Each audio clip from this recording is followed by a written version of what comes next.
And welcome back to Mark My Words Football Podcast with Rob. And Scott. And we thank you for listening to the podcast, and we encourage you to follow us on any platform that you get your podcasts. We are available everywhere, so listening is easier than ever. And we are here to recap what was an incredibly wild, super wild card weekend that began with the Seattle Seahawks and the San Francisco 49ers facing off for the third time this year. A lot of divisional matchups here in the first round, 3 of them in fact. And this one, I think, was probably the least surprising of the 3 as the 49ers handily won the game 41-23. Yeah, certainly. And we talked about this game probably had the biggest potential to be a blowout of the weekend, and that held out. The Seahawks got it tied, or even had the lead at half, but it certainly wasn't enough. And at the time, it felt like it too. Even the broadcasters were saying, it was like, wow, it felt like Seattle had the perfect half, and they're up by 1. Yeah. So... Right, that last-minute field goal drive was perfect. A perfect way to end the half. They got it. They went into the halftime feeling really good about themselves, and they came out and just fell flat. Yeah, definitely. And, I mean, when I look at this game, I'm just really impressed with the 49ers offense and Brock Purdy. I mean, their best weapons all came to play this week. Deebo Samuel having 165 all-purpose yards, McCaffrey 136 all-purpose yards, and Ayuk with 73 receiving yards. The only one you didn't see a lot of maybe was Kittle, who went 2 for 37. And Purdy himself even, he set a career high in yards and yards per attempt. I mean, if that's any indication of how good he was. Yeah. Right, we had questions. Maybe that was the only question mark that we had about the 49ers was how is he going to perform under the playoff pressure? And he comes in response with the best game of his career. Yeah, it definitely was. And he definitely wasn't managing the ball at all. And they had mentioned on the broadcast some type of stat, and I can't quite recall it now, but they were saying this was the most deep passes he had ever thrown. And you could see it out on the broadcast as well, as it looked like he was really throwing around the yard there, and there were some absolute darts in there. Yes. There's one in particular I remembered Ayuk where I just went, wow, like what a throw that was. Yeah. And like he throws a really nice ball. Like some guys, they're great throwers, but like their form doesn't look great. Like Phil Rivers and other guys, but he has a really smooth motion. It's really nice to watch him throwing the ball. And he, in this game, this is crazy. So Jimmy Garoppolo played 6 playoff games for the 49ers, and had 4 touchdowns in 6 games. Brock Purdy, including his rushing touchdown, had 4 touchdowns in 1 game. I mean, that's insane to me. Yeah, I mean, just the confidence and the momentum this team has right now is absolutely off the charts. Right. And like, they just look like absolute top dogs right now, in my opinion. Yeah, they do. Like anybody watch them can certainly have just a lot of confidence in that team and how they're playing right now. Yes, and I think that maybe Jimmy Garoppolo was... Well, I think we all knew that Jimmy Garoppolo was holding this team back a little bit. And I know there's a lot of people that go to war for Garoppolo and say that, hey, he wins games. But I think it's just... I mean, there's really no way to prove that it was him behind all those wins. Like, Brock Purdy is giving you way more production at the quarterback level. And I think he's much better than Jimmy Garoppolo. And I just think this goes to prove that Garoppolo was kind of holding them back this whole entire time. He wasn't leading them to victory, in my opinion. Yeah, I never thought he was actually leading them to victory either. I mean, that's always kind of how it's been looked at, I think, by a lot of people, is that 49ers offense didn't particularly need, or they could operate without an elite quarterback. And the drafting of Trey Lance was supposed to be a step in the other direction, was supposed to be that athletic quarterback who's going to be able to lead you to games. Yes. And obviously with what's happened, we haven't found out anything about him yet. But, I mean, Brock Purdy, with some good aggressiveness here, has shown that it can really take San Francisco to a whole other level. Yes, and they can win. I think we obviously know they're more than capable of winning, even when he doesn't have a great game, because their team is just so good on all phases of the game. Yeah. So that's no surprise to me that they blew the Seahawks out. And the Seahawks, that was a really good season by them. Maybe, I think the biggest surprise for me probably this year, because Geno Smith was a guy that, to be honest, I wasn't even sure if he was in the league anymore. And he comes out and just has an incredible year. And he should get paid in the offseason because he just played really well this year. Interesting stat on Geno Smith here. Weeks 1 to 5, so his first 5 games, he was number 1 in PFF grade and number 5 in EPA per play out of 35 quarterbacks. But after that, weeks 6 through 19 in his last 13 games, he was number 21 in PFF grade and number 21 in EPA per play out of 40 quarterbacks. Oh, okay. So interesting. So maybe. Well, I don't buy into that too much. I think the schedule gets harder.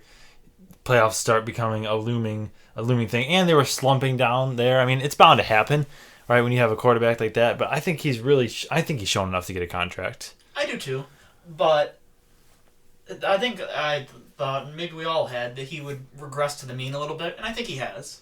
Yeah, I think, but like where he's at is still a good value. Like if you don't overpay for him, you could definitely win with that type of performance. Yes, I agree with that.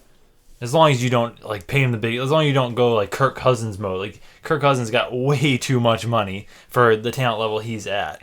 I think they're comparable at this point. Like you don't want to pay a guy like that, like Josh Allen money, because he's not going to give you that sort of production. Yeah, certainly. So, like, hang on to him because good quarterbacks are really hard to find, as the Colts have found out, and, countless other teams that are just in disastrous situations. So, if you find someone that can play like this, keep them, like the Giants with Daniel Jones, which we'll get to. But don't overpay. But I wouldn't be so quick to move off Geno. I think he will stay in Seattle. It just seems like a good fit. It seems like they're happy there all around. Yeah. And, all right, we're going to transition into this next game, which saw the Jacksonville Jaguars beat the Los Angeles Chargers at home 31-30. And I'll let Scott have the board first on this game. I mean, when you think about this game, I think only one word comes to mind for me, and that is wow. Just wow. I mean, what an absolutely incredible comeback by the Jaguars there. 4 straight touchdown drives after throwing 4 picks by Lawrence. And just really an incredible comeback. And what an incredible meltdown by the Chargers here. Just absolutely crazy. I mean, there was a lot of fun being poked out on Twitter and other social medias out there. It's like, oh, not even the Chargers could blow this one. Oh, how wrong were we? Now, I know that Rob has said he's certainly got some strong opinions about this one, so I'd like to hear what he has to say. Yes. So, last week we gave our bracket predictions. Before the season started, we gave our season predictions, and I had the Chargers in both going to Super Bowl and losing. And this year, I went all out Chargers mode. I had Justin Herbert winning the MVP, I had Brandon Staley winning Coach of the Year, and the Chargers going to the Super Bowl, coming out of the AFC. And they have let me down time and time again. Okay, Brandon Staley, you're up 27-0. You have a +5. Not 1, not 2, not 3, not 4, +5 turnover differential. How do you lose this game? This is unacceptable. You come out in the second half, you make no adjustment to what the Jaguars are doing. Your defense cannot stop them worth a lick. Your offense, for some reason, is passing it on every down. You have a 27-point lead. Run the ball. And this has been a problem all year for the Chargers. Their offensive line has been awful running the ball. They've done nothing to address it. And it turned out to be their nail in the coffin. They couldn't run the ball. Like Austin Eckler, 13 carries, 35 yards. Like, that's awful. You can't win football games like that. To all those people that say that running the ball doesn't matter, look at this game, because they lost this because of the lack of the run game. And why is Brandon Staley not fired? They just fired their offensive coordinator. They fired their passing game coach. Fire the head coach! This guy's a clown! I betted him on to be the coach of the year. He's the laughing stock of the league. He was one of the most talented teams. This team did more than any other team in free agency. We know that. They got so many playmakers on the team. And they are one and done in the playoffs after being favored against essentially a rookie quarterback in a brand new system. This is unacceptable. Fire Staley. What a clown. And I declare the Chargers to be the new Clown Town team. You cannot lose this game. It's 27-0. Well said. Yes. I mean, even more into the Chargers. I mean, they were not at all locked to make the playoffs this year, and were looked at like they might not make it at one point. There's a lot put into that, like with a talented team, like, oh, you might miss the playoffs, and then Staley playing his starters last week as well, and losing one of his top receivers. Exactly. And then goes and says in a press conference this week that rest matters more than reps. Well, then why did you play your starters if rest matters more than reps? Right, he's a clown. This man needs. Why is he still there? Why? And I'm not even a Chargers fan. This is foolishness. This is not a professional doing his job. This is a clown. Would you not agree? This is a laughingstock.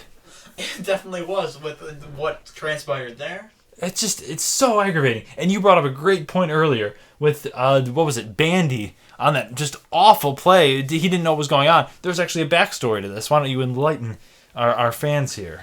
So what I heard about this play was, this was originally Mike Williams' play, but of course he's injured.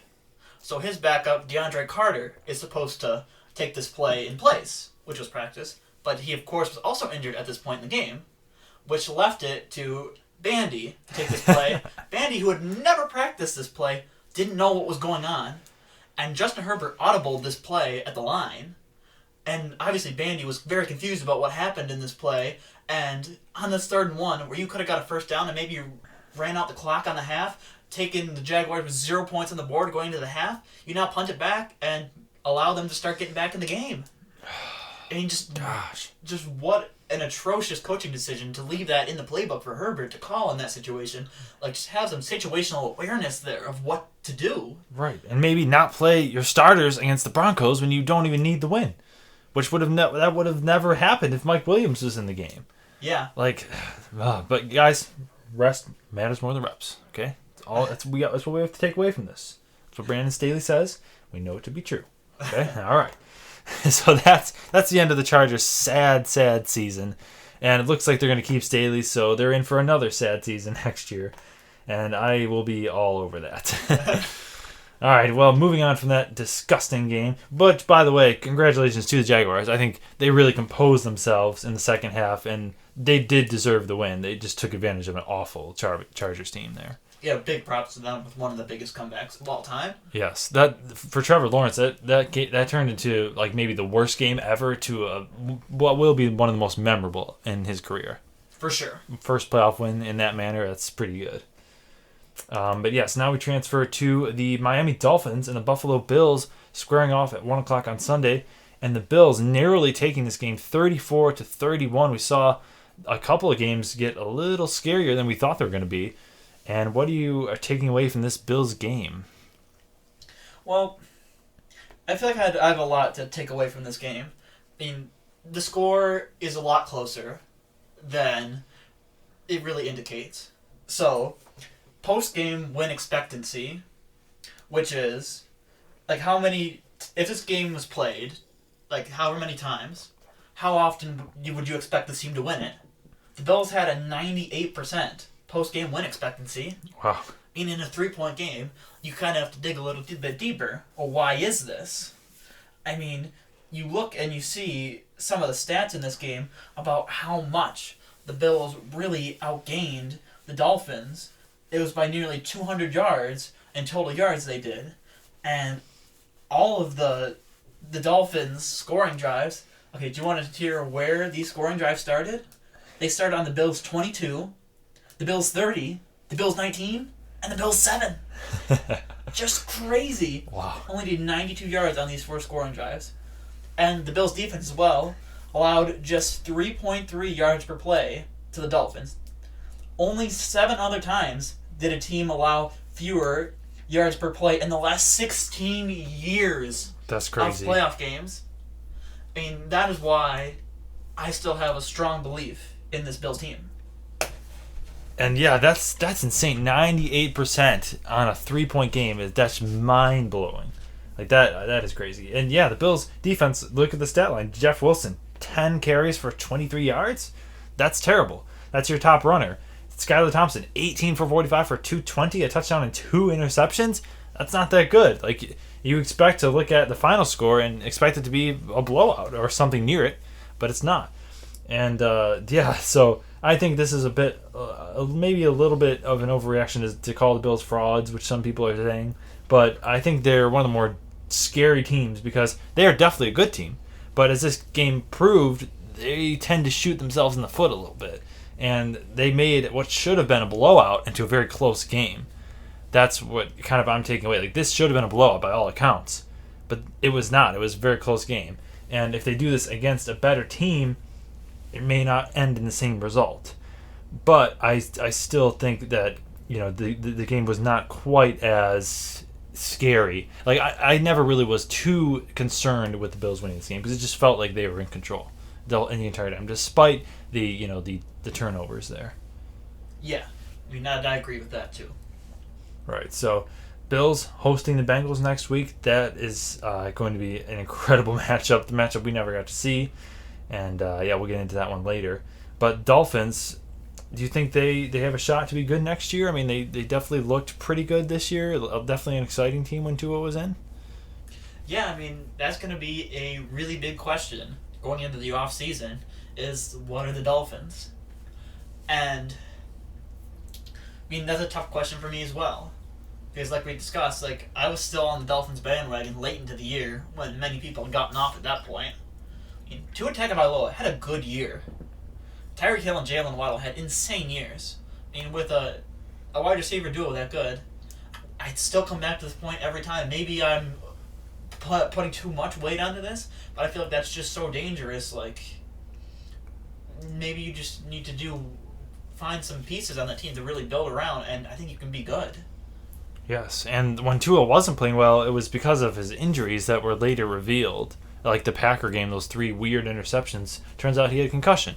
And that's really the thing that I think a lot of people are concerned about is, will he play football again? Because he's had 3 concussions this year, and all of them were kind of ugly. Yeah, definitely. Really hope the best for the guy. Yeah, but I think he's definitely more than capable, and the Dolphins were right in the mix of things for a long time in the season until they kind of fell off there because of Tua's injuries, I think. Yeah, I think so too. So yeah, I definitely look forward to seeing what they can do next year, but in the meantime, first time they made the playoffs in a little bit there, and they put up a good fight, so good for them. And then we go to one of the best games for me, to be quite honest, because it saw the Giants beat the Minnesota Vikings 31-24, and this game was pure bliss for myself. Yeah, and a fun one to see the end of there. There was a lot of picks of the Giants this week to pull off an upset win, and I saw it openly mocked in multiple places, being like, oh, the Giants being a trendy pick. There's no such thing as a trendy upset pick there. Maybe the 13-4 team is actually good. No. Wrong! No. The record does not matter as nearly as much as people say. People get so they get so fooled by it. They see this big, gaudy number. And it's well, that's very pedestrian. You have to dive deeper. And we've been saying it all year. We really don't trust the Vikings. And sure enough, they pull this one off. It was at home in Minnesota, and they can't beat the Daniel Jones-led Giants, who had over 300 yards this game. Yeah, so an interesting stat on that. This was only the 3rd time this year that Daniel Jones has had over 300 yards. And actually, the 3rd time he's only had over 230 yards. So guess who 2 of these 3 games were against? Anybody want to venture a guess? I got a guess. What is it? I'm going to say it's the Minnesota Vikings. Ding, ding, ding, that's right. Twice over 300 yards against the Vikings. Only one other time did he get over 230 this year. Think about that. Think about that for a second. That is horrible. This is the worst defense in the NFL. What happened to the Purple People Eaters? This is the complete opposite. But I love that stat about Daniel Jones. And really, also in the post-game win expectancy, it was at 89% for the Giants. And, looking over the stats for this game, I think that definitely backs it up well. They outgained them by quite a bit. Over at 100 yards, they outgained the Vikings. And, yeah, they look good. More effective and less attempts passing. And just worlds more effective rushing the ball as well. Yeah. Good on the Giants. Right. They played a very solid game. They passed it well. They ran it well. They played good defense when it mattered. They didn't turn the ball over, and they went into Minnesota and beat a fraudulent Vikings team. And that's not an easy thing to do in that atmosphere. And for the Vikings, like, we all saw this coming. Like, Kirk Cousins, that last play, 4th and 8, throws a 2-yard out to Hockenson, who's blanketed. That just sums up Kirk Cousins and the Vikings this year. Yep, definitely does. And Definitely does. in my opinion, this cements Brian Daboll as Coach of the Year. Being able to take this Giants team to a playoff victory is just absolutely insane. With who do they have who's the number one wide receiver? I don't even know who. Like, they have just, like, completely surprised me this season. I really think that just culture is completely turned around from what was a dumpster fire last year. Yeah, and really getting the most out of their players. And I'll be very excited to watch the Giants as what the future unfolds for them. Yes, maybe they're another sneaky upset pick this week against Philadelphia. Very well could be. Yes. And yeah, from that game we will transition to another game that saw it go a lot closer than I thought, certainly, and that is the Ravens and the Bengals. Bengals winning 24-17, but to be honest, the Ravens kind of outplayed the Bengals in this game. Yeah, I would agree with you there. I mean, when you take a little bit of a closer look here at these stats, Baltimore actually outgained Cincinnati by 130 yards in this game. And taking a little bit even closer look, as you go into the quarterback stats, Tyler Huntley had more passing yards with less attempts and less completions, which is certainly concerning. Yeah. And when you look at the Bengals, and with what a good season he's had, Burrow seems like he should have earned the benefit of the doubt by now. But I feel like I can't say I'm not concerned after a performance like that. I mean, as well as their rushing offense averaging just 2.8 yards per carry. Yeah, I mean, they should have lost. Like, I'm going to be honest, they should have lost. They were one terrible play away from losing this game, and that was Tyler Huntley trying to go over the top, thinking he was Trevor Lawrence when it just was not going to happen, and the fumble returned all the way. So if that doesn't happen, the Ravens may very well have won this game, and they outperformed the Bengals in every statistical category. Yeah, and we'll bring back post-game win expectancy one more time. The Bengals were at 33%. Yeah. Yeah, it doesn't account for that fumble return, which is part of the reason why they're so low. But yeah, 33%. So yeah, I mean, these teams we thought were juggernauts, we thought they were impeccable. Maybe they're not, and we will get to that in just a second here. But now we transition to the last game of the week, and that was the Dallas Cowboys' victory over the Tampa Bay Buccaneers, eliminating Tom Brady from the playoffs, and the first time the Cowboys have ever beat Tom Brady. And what a glorious victory this was for every NFL fan. Congratulations to the Cowboys for finally beating Tom Brady. Yes. And for also now owning the record of having more playoff wins than Tom Brady. Yes. They now have one more than he does. That's not such a great stat. Alright. Well, I would say overall, the Cowboys' defense impressed me this game. Yes. I saw them constantly in the passing lanes and tipping balls. They held Brady to his lowest completion percentage since week 2. His third lowest QBR of the season, even. There were 21 straight passing plays by the Bucs in this one, which was very interesting and kind of said about how bad their rushing is as well. Yeah. But even when they were up by 25, the Cowboy defense held in a goal-to-go situation for a turnover on downs. I mean, I felt that was big. Like, in a situation where they didn't need it, they stopped him anyway. Right, and they had the interception in the end zone as well. Yeah. So, I was impressed by the Cowboys' defense in this one. Yes, they were unusually clutch, and Dak played a very clean game, played really well, got off to a bit of a slow start, but really picked it up, and the Cowboys just dominated this game through and through. And Tom Brady, having to shoulder all of the weight, again, they could not run the ball at all. They rushed it 12 times for 52 yards, and that's just...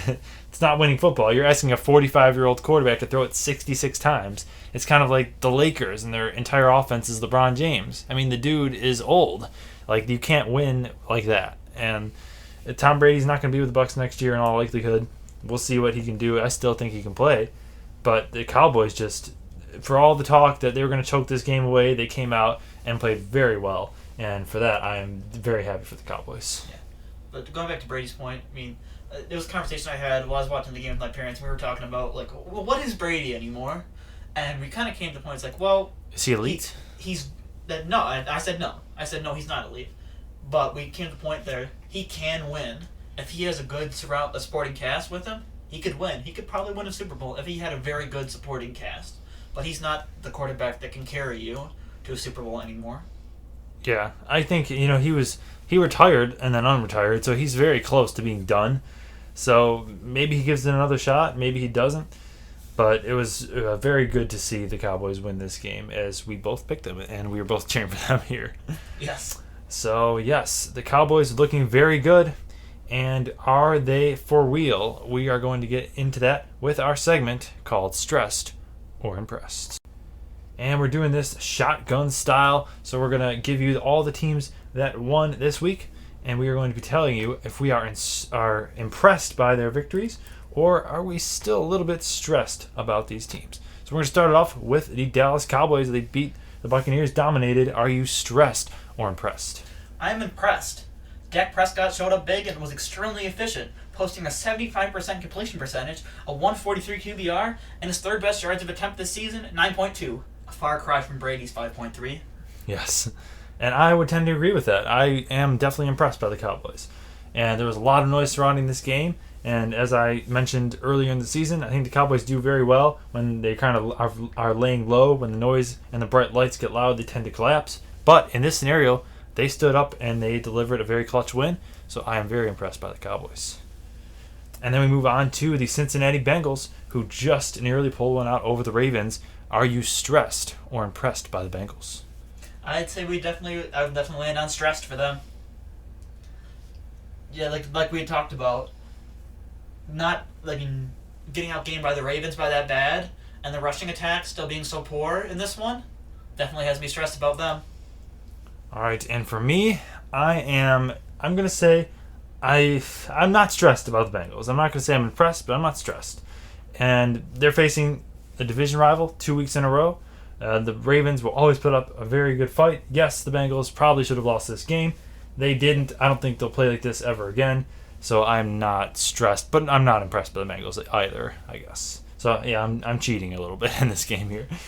And then we got the Giants beating the Minnesota Vikings in Minnesota. Are you stressed or impressed with the Giants?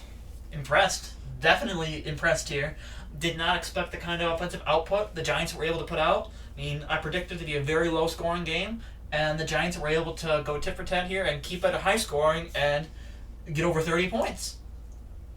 And I would have to agree with that. I'm very impressed with the Giants. They're a very solid team, and they can beat maybe any team in the league if they play their best game. And they played their best game here against the Vikings. So, well, maybe not any team in the league, but if they are able to force turnovers and play a clean game, they can really be contenders here. So I definitely am impressed with the Giants. And then we have the Buffalo Bills beating the Miami Dolphins, and the score does not reflect how the game actually went, as that 98% win rating signifies. So are you stressed or impressed with the Bills? I mean, a lot of people are stressed here, but I'm going to switch to impressed here, and I'm going to tell you why. So I heard a lot of people concerned about the high volume of deep passes in this game, but I sing a different tune. In my opinion, when you're in the postseason, you need big plays more than ever. Staying aggressive versus the league's best is instrumental in continuing to win. Not to mention the fact that Josh Allen has an absolute cannon of an arm and has the number one passing rating on throws of 20-plus yards down the field. They attempted 20-plus yard throws down the field 12 times, the most they've done so this year. And for staying that aggressive and for hitting some of those plays, I am impressed. And I am, despite your great points, I'm going to go the other way, and I am going to be stressed, very stressed about the Bills. Maybe it's because I live in a scenario where many people are negative about the Bills. Maybe that's getting to me, I don't know. But I see this as very stressful, and I think Josh Allen's aforementioned cannon of an arm will end up costing them in this next week. And unfortunately, I just think that they are too sloppy at this point in the season, and therefore I am very stressed about the Buffalo Bills. Then we have the Jacksonville Jaguars, who pulled out a close one against the Chargers, winning 31-30. Are you stressed or impressed with Jacksonville? I'd have to say impressed. After being able to come back by 27 points down, I think there's no other way to say it than impressed. Yes, and I would have to agree with that. Very impressed. And they have really just proven me wrong here. I really was hesitant to jump on their bandwagon when they had those wins. And they've just completely obliterated all my takes. So I'm not going to say a word about the Jaguars from here on out. Just let them do their thing. Very impressed with Jacksonville. And lastly, we have the 49ers, who demolished the Seahawks in the second half, winning 41-23. Are you stressed or impressed? This may be the easiest one of all. Very impressed by the 49ers. Yes, very, very impressed as I am as well. And with that rookie quarterback, with that great defense, they are looking like the best team in the NFL, in my opinion. All right, and that was stressed or impressed. And now we are going to move and give you our game predictions for the NFL divisional round where the playoffs get real. And we have some very exciting matchups here. And we're going to start with the Jaguars and the Chiefs going to Arrowhead. Trevor Lawrence against Patrick Mahomes. This should be a very exciting game. Who are you taking in this matchup? Yes, it should be an exciting game, but I believe Kansas City is going to pull this one out. Yes, as do I. They're going to be very rested. They're going to be prepared. And Jacksonville is a very exciting team, very young and up on the rise team. But I do think the Chiefs are just juggernauts right now, and they will do enough to get it done. Although the defense is a bit worrisome. Yeah, I myself wouldn't consider them juggernauts, but I do believe they're a good team, and they're better than Jacksonville and can take this game. They're juggernauts only because of Patrick Mahomes. Yes, like he's really the only reason why. Just an absolutely incredible season by him. Yes. But yeah, Chiefs should take that one. Then we have the Giants and Eagles playing on Saturday night in divisional round. Third time these teams have played this year. And the Eagles have taken both games. So who do you have winning this one? I mean, the Giants seem to be making it maybe a little bit more interesting than maybe we had first thought when you look at this matchup. But I believe the Eagles will take this one. And I was going back and forth on this one. I initially thought, yeah, Giants won. The Eagles are going to win. Okay, what's the next matchup? Then I was like, wait a second. Why am I just writing the Giants off? They've had a really good year. And do I really want to pick the Eagles to lose this game? I don't know. But it's going to be very close. I will take the Eagles here, but it's going to be much closer than people think. And I wouldn't be surprised if the Giants took this one. As the Eagles they kind of been stumbling in the postseason, not looking great. Jalen Hurts coming back. What is he going to look like? Is his shoulder fully healed? Yeah, it could be a stunner, but one that when it's over, you go, no, actually that made sense. Yeah. So yes, definitely. I guess the Eagles should be on upset alert. They should watch out for this one. All that being said, I believe that the Eagles' defense is too opportunistic to allow that to happen with the Giants. Right. Like, they're too fun to... they can't be out. They're too fun to watch. They're too stacked. The offensive line, the defensive line, which, 4 players with over 10 sacks. Yeah, crazy. And it's, incredible. I so badly want to see the Eagles and 49ers play in the divisional round. It's insane. But then we have the Bengals and Bills. And this is going to be the best matchup of the NFL season, in my opinion. Matchup we never got to see, and it's going to be taking place in Buffalo. Who do you have winning this game? I have the Buffalo Bills winning in this one. And as I mentioned before, I was stressed with the Bills, neither impressed or stressed with the Bengals. I'm going to stick with my guns with my bracket. I'm going to take the Bengals here. And I just believe that I think they're just going to be a little bit too clutch. I do foresee a turnover, unfortunately, being the demise for Buffalo here. But, again, this is going to be a really good game, and it may depend on who gets the ball last. As we see, that's a lot of the times that's the outcome of a lot of these games with elite quarterbacks. Yeah, and I wouldn't say you're wrong for having that take either, or either of those takes, really, that it could come down to turnovers for Buffalo, and that the team who has the ball last is going to win. Yes. And then we have the final matchup of the week. The Dallas Cowboys going to San Francisco to take on the 49ers. And you've been pretty high on the Cowboys this year. Do you have them perhaps taking this game in an upset? In fact, I do. Oh, sticking to the guns. I'm going to continue with my bracket, what I picked, and I'm going to continue this and say the Cowboys are going to take this one. And I'm going to go in the opposite direction. I will take the 49ers here. But the Cowboys have been looking really good. I'm pulling for the Cowboys at this point because Mike McCarthy will always have a special place in my heart as a Packer fan. So I'm pulling for the Cowboys. I just think the 49ers are just a little bit too good at this point. And that is our game picks for the divisional round weekend. And now Scott is going to give you his parlay for the week. I mean, what a weekend we've got coming up here, with possibly two all-time great games coming up with the Dallas and the 49ers, as well as Bills and Bengals. Super excited for these games. Last week in my predictions, I went 2 out of 3, losing on only the Chargers will get the Cowboys and the Bengals correct. So this week is the last week we'll all have 3 games to pick from, so next week we'll have to come up with something a little bit different for this. That being said, my picks this week will be the Buffalo Bills, the Philadelphia Eagles, and the Dallas Cowboys. Oh, you went with the risky. Well, there's only 4 games, but you went with 2 very risky ones there: Bills and the Eagles, in my opinion, and Cowboys, the riskiest of all. I don't know. I see how much I can win there. Oh, that always draws me in. Yes, I do believe the Bills are favored in this one. Yes, they're favored by 4.5. Yeah, actually. Quite a large margin there. I was surprised. Yeah, quite a bit bigger than it was a couple of weeks ago. Right. Vegas has sticked with them all year though as the favorites. Yeah, they definitely have.